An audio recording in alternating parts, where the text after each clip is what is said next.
Hello, and welcome back. It's the African Humanist. I don't know if you remember, I covered this particular POS on my channel during his sentencing, no, during his trial. And so he has been sentenced. He's been sentenced to 3 life terms plus 60 years. So if he lives three lifetimes, he will be in prison for those 3 lifetimes, and 60 years on top of that. And that's exactly what he deserves and more. Because don't forget, this guy was trying to recruit his family into Islam, and it didn't quite work. So he deserves every bit of justice that's been given to him. The following video is at his sentencing. So enjoy, and yeah, I'll catch you on the next one. Bye. I am not sorry for something I didn't do, and I am not sorry for the things I did do. Mr. Oneal, All right. Listen, stop. All right. Listen to me. I'm not You're not going to raise your voice again. I'm not going to raise my voice again. I'm not. I will have you removed from this courtroom. I can sentence you without you being present. Yes, ma'am. You don't conduct I yourself. understand, Your Honor. Thank you. But I will say, I'm sorry for your loss. 19 years I've been at this job. I've seen human beings killed at the hands of others in every way imaginable. You name it, I've seen it.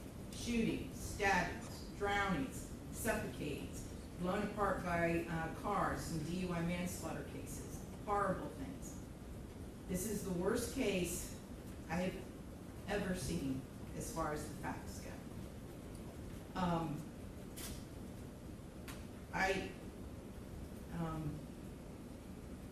When the person from fire department, when he testified, and when he said that he retrieved the body of Ronnie Oneal from the home, and all he could do was sob. It took every ounce I had not to start sobbing too. Because there is no way any person with any feeling could have witnessed or seen the photos of what occurred that night and not be haunted for the rest of your life. I know I will be. For the rest of my life, I'll be haunted by what I saw as far as the evidence and just the abject cruelty of it all. The abject cruelty. And I was aware, because I reviewed a lot of the discovery ahead of time, as you well know, did a lot of in-camera inspection of a lot of documents.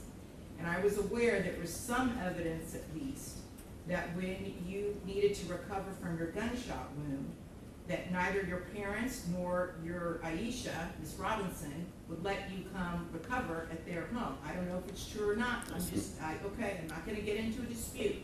I'm just mentioning there was some evidence referencing that in the records. And all I could think about, because I knew that Miss Barron was not with you romantically at the time. And I knew that she just out of the goodness of her heart let you come stay with her.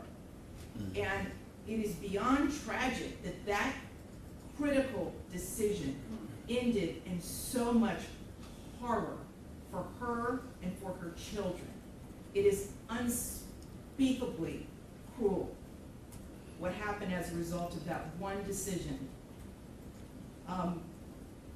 The way that Ms. Barron died was horrific, and that 911 call, which captured truly all of it. You heard, and everyone who's heard that 911 call heard a death scream.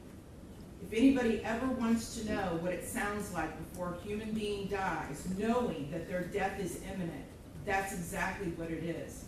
That was a death scream.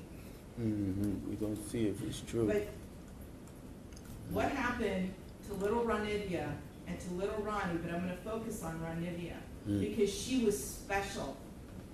And you could tell Miss Barron had done everything she could to create a beautiful home for her family. I noticed that the Ronivia's bedroom, before you set it on fire, you could tell she tried so hard to make her feel like a princess. Kenyatta did everything she could. And I noticed too in the kitchen, on the refrigerator, she put up magnets that said faith, love, family, hope. And then you know what else happened to that refrigerator during that night? It got splattered with blood all over it due to what happened. Little Ronivia, she couldn't scream, she couldn't run away, and she witnessed what you did to her mother as far as shooting her mother in the arm with the gunshot. She knew. And the horror that that child suffered. And she already had a life where she was born with challenges regarding her physical and her mental disabilities. But the pain and suffering that she suffered that night at your hands, unspeakable, absolutely unspeakable. And at the moment, that first time you struck her with that hatchet, and little Ronnie testified that all he could see was tears coming out of his sister's face. At that moment, that child knew. She knew she was being betrayed in the cruelest, most tragic and sorrowful way that a child could ever be betrayed. She was being betrayed by her parent, the one person that should be there to protect their children and love them and keep them from harm. And that was the last thing that child felt before she passed on from this earth, was your utter, cruel betrayal to her. And I read somewhere, and I don't know if it's true or not, I have no idea, but I read somewhere that souls pick their lives, and that they know exactly how difficult their lives are going to be before they enter into this world. And I don't know if that's true or not, but if it is, Ronnie Oneal is one of the bravest souls I have ever come across in my 54 years on this planet. One of the bravest ever, ever, because she suffered so traumatically.